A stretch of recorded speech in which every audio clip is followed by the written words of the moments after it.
안녕하세요. 오늘은 체인 링크에 대해서 좀 깊게 파헤쳐 보려고 합니다.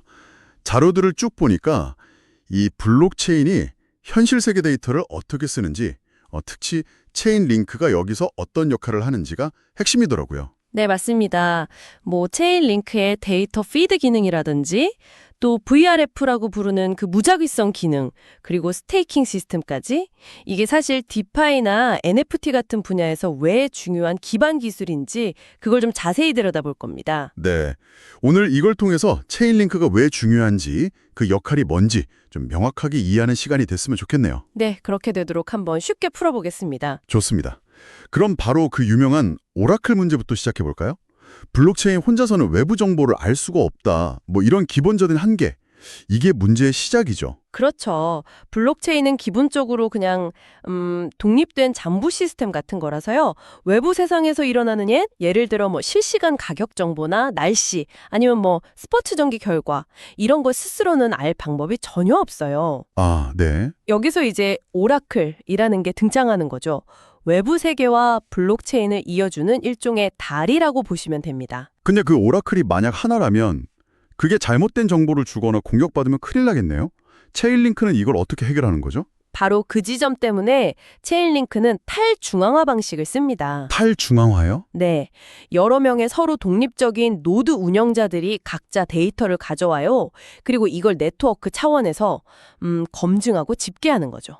그러니까 하나의 중앙기관을 믿는 게 아니라 여러 노드가 참여해서 데이터의 정확도를 높이는 방식이에요. 아하. 에이브나 신세틱스처럼 정말 큰 규모의 디파이 프로토콜들이 체인링크 가격 피드를 쓰는 이유가 바로 이겁니다. 데이터 조작 위험을 확 낮춰주거든요. 그 노드 운영자들, 그 사람들이 구체적으로 어떤 역할을 하는지 좀 더 설명해 주실 수 있나요? 자료 보니까 외부 API에서 데이터를 가져와서 블록체인에 올린다고 되어 있던데요? 네, 그게 핵심 역할입니다. 예를 들어서 이더리움 가격 정보가 필요하다 그러면 노드 운영자들이 각자 여러 거래소 API 같은 곳에서 실시간 가격 데이터를 가져옵니다. 그리고 자기가 가져온 데이터에다가 암호학적으로 서명을 딱 해서 제출을 해요. 그러면 체인링크 네트워크가 이 여러 값들을 종합해서 신뢰할 수 있는 단일 가격, 예를 들면 ETH/USD는 3,500달러다 이렇게 만드는 거죠. 아, 그렇게 평균이나 중간값 같은 걸 내는 거군요. 네, 맞아요. 그럼 디파이 프로토콜들은 바로 그 값을 보고 대출 담보 가치를 평가한다거나 청산을 진행하게 되는 거고요. 와, 이게 단순히 데이터만 옮기는 게 아니라 책임이 정말 크네요. 그럼 이 노드 운영자들에게는 어떤 보상이나 또 위험 같은 게 따르나요? 보상으로는 당연히 오라클 서비스를 제공한 대가로 수수료를 받습니다. 보통 링크 토큰으로 받고요. 또 큰 프로토콜들과 직접 파트너십을 맺기도 하고요. 하지만 위험도 당연히 따르죠. 만약에 노드 운영자가 부정확한 데이터를 올리거나 아니면 너무 늦게 응답하거나 하면 페널티를 받아요. 페널티요? 네, 슬래싱이라고 부르는데 미리 담보로 맡겨둔 링크 토큰의 일부를 잃게 되는 겁니다. 이게 바로 네트워크의 신뢰도를 지키는 경제적인 장치, 즉 스테이킹 시스템의 핵심 원리죠. 아, 그 스테이킹 시스템. 자료에 보니까 참여 방식이 두 가지던데 그것도 좀 흥미롭더라고요. 일반 투자자처럼 그냥 링크를 맡기는 거랑 직접 노드를 돌리는 거랑 차이가 뭔가요? 네, 그게 좀 다릅니다. 일반 투자자들은 자기가 가진 링크 토큰을 신뢰할 만한 노드 운영자에게 맡겨요. 이걸 위임한다고 하는데요. 이렇게 하면 직접 기술적인 걸 운영할 필요 없이 네트워크 보안에 기여하고 또 그에 대한 보상을 좀 받을 수 있습니다. 상대적으로 위험은 낮고 보상은 안정적이죠. 수동적인 참여 방식이네요. 그렇죠. 반면에 노드 운영자는 직접 서버를 구축하고 운영하면서 데이터를 처리해야 하니까 당연히 기술적인 지식도 필요하고 또 잘못하면 슬래싱 당할 위험도 본인이 직접 부담해야 합니다. 대신에 제대로 운영하면 더 높은 보상을 기대할 수 있는 좀 더 능동적인 역할이라고 할 수 있습니다. 결국 이 두 방식 모두가 네트워크 전체의 보안과 신뢰성을 높이는 데 기여하는 거고요. 그렇군요. 데이터 피드 말고 체인링크의 또 다른 핵심 기능으로 검증 가능한 무작위성 함수, VRF라는 게 있던데요. 이건 왜 필요한 거죠? 블록체인 자체로는 안 되나요? 네, 이게 또 굉장히 중요한 기능인데요. 예를 들어 게임에서 희귀 아이템을 뽑거나 NFT에 랜덤하게 속성을 부여할 때 이게 정말 공정하게 이루어져야 하잖아요. 아, 그렇죠. 조작하면 안 되니까. 맞습니다.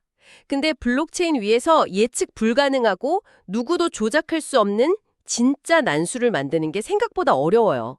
블록 데이터 같은 걸 기반으로 하면 예측 가능성이 있거든요.